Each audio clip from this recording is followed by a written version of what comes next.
Karena ada yang mimpin kan? Ini bedanya berjamaah tidak berjamaah. Ada yang mimpin. Yang mimpinnya berapa orang, Pak? Satu. Itu yang sholat dari bagian baca madhab kan? Lihat ketika ibadah haji, semua umat Islam seluruh dunia berkumpul di waktu yang sama, di tempat yang sama, menyembah Tuhan yang sama. Ketika sholat berjamaah, apakah imamnya dari negara masing-masing? Tidak kan? Satu orang. Itu fungsi ibadah haji, mempersatukan umat Islam seluruh dunia dalam satu sentral komando. Dahsyat kalau kesatuan umat di saat ibadah haji diamalkan ketika kembali ke tanah air. Pintar musuh-musuh Islam, jangan biarkan mereka berjamaah seperti ibadah haji. Maka ketika kembali ke tanah air mereka, kembali ke ormas masing-masing, kembali ke madhab masing-masing.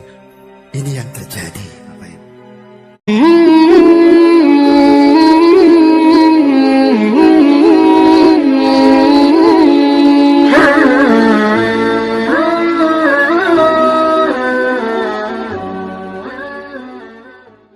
Palestina hari ini terbagi dua, Bapak Ibu. Ada West Bank, ada Gaza Strip, ada jalur Gaza, dan ada tepi barat. Nah, di tepi barat ini ada 11 provinsi Palestina yang dikuasai Israel. Adapun Gaza Strip adalah satu-satunya provinsi dari 12 provinsi Palestina yang dimiliki kaum muslimin. Sehingga eksistensi Palestina hari ini tersisa pada pemerintahan kaum muslimin di Gaza yang dipegang oleh Hamas. Tapi saya tidak bisa memasuki Gaza kalau saya ingin pergi ke Masjidil Aqsa. Karena kalau saya ke Gaza, maka saya hanya bisa di Gaza, tidak bisa kemana-mana. Tapi kalau saya ke West Bank, saya bisa kemanapun di 11 provinsi ini tanpa Gaza.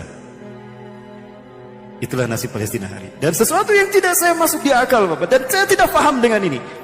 Di Palestina hanya ada 5 juta tentara Israel, Bapak Ibu. Dan di sekeliling Palestina ada negara-negara Arab. Dan jumlah mereka ada 300 juta, Bapak Ibu. Yang tidak masuk di akal saya, bagaimana 5 juta bisa mengalahkan 300 juta? Konflik Palestina ini sudah lebih dari setengah abad, 60 tahun lebih, Bapak Ibu. Dari 28 peserta KTT non-blok, tinggal Palestina yang belum merdeka. Hatta liyaum sampai hari ini, mereka masih dijajah. Target Israel adalah reduction of Palestinian people, mengurangi jumlah Muslim Palestina. Ini fitnah duhaima melanda kita, Bapak Ibu. Solusinya tidak ada lain bagi Bapak Ibu, bagi kita sekalian adalah kembalilah pada pangkuan Al-Surah, Quran dan Sunnah. Hidup berjamaah. Ada 5 perintah Rasulullah kepada kita. Dan 5 perintah ini adalah Allah keperintahkan pada Rasulullah SAW. Amarakum bil hamsin, Allahu amara bihinna. Bil jamaah, dengan berjamaah.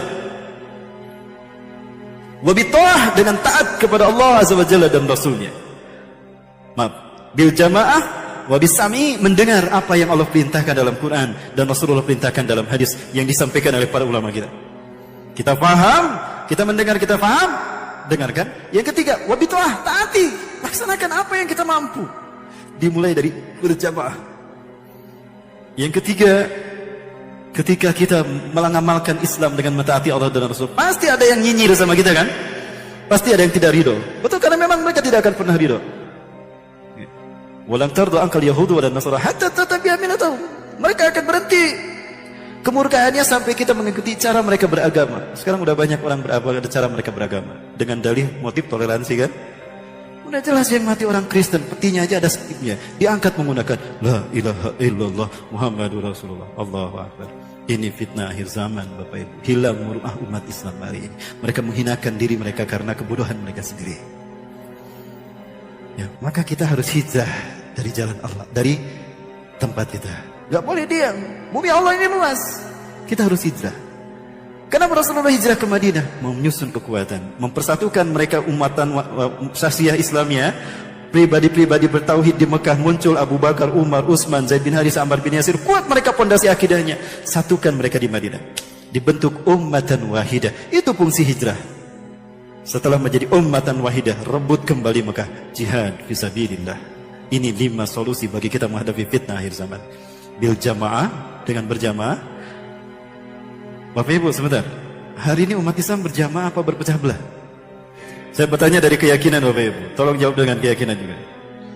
Kalau umat Islam berpecah belah berarti tiap kelompok, umat Islam bergolong-golongan ya, berkelompok-kelompok. Tiap kelompok ada nama masing-masing. Baik, nah sekarang sebutkan dengan keras satu saja dari kelompok tadi namanya yang ada di zaman Rasulullah dan para sahabat. Tolong sebutkan dengan keras biar semuanya mendengar. Gak ada kan Bapak Ibu? Lalu kenapa sekarang harus ada? Silakan pelajari di rumah Bapak Ibu. Surat Yusuf ayat ke-40. Merinding saya membaca ayat ini. Allahu Akbar. Allah tidak akan menurunkan ayat ini kalau tidak terjadi zaman kita. A'udzubillahi minasyaitonir rajim. Wa ta'buduna min dunihi illa asma'an سميتموها أنتم وآباؤكم وما أنزل الله بها من سلطان إن الحكم إلا لله أمر أن لا تعبدوا إلا إياه. Allah ya.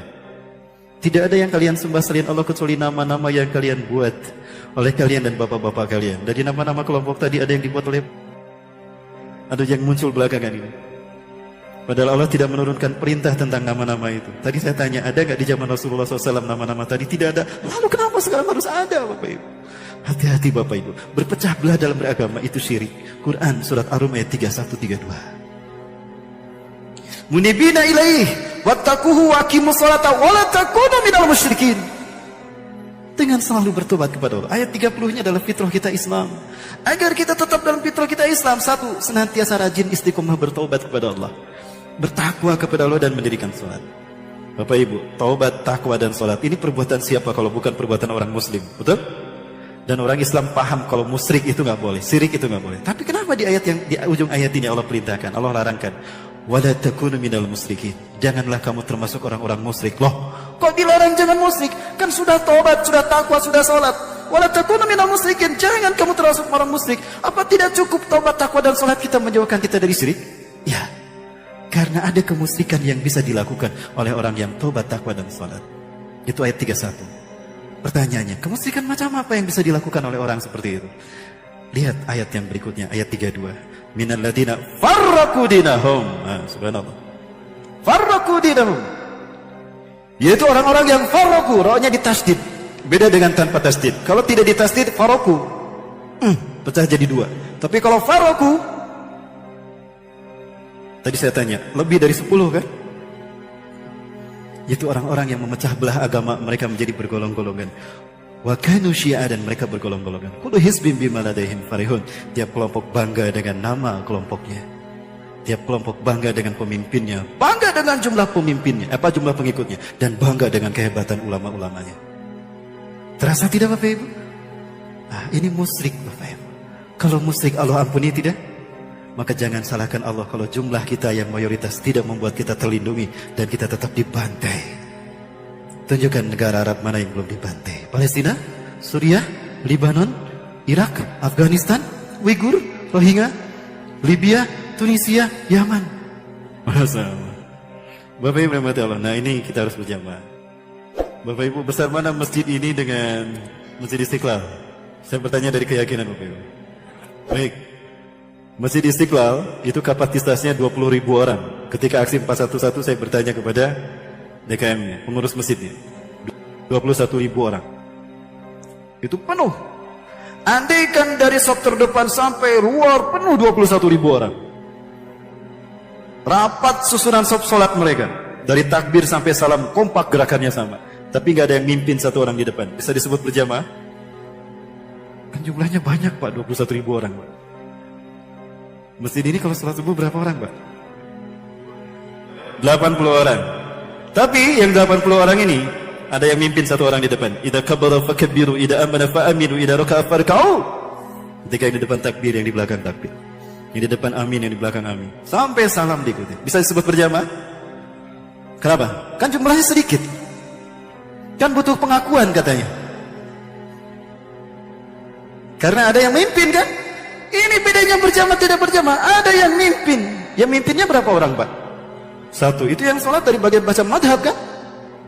Lihat ketika ibadah haji. Semua umat Islam seluruh dunia berkumpul. Di waktu yang sama. Di tempat yang sama. Menyembah Tuhan yang sama.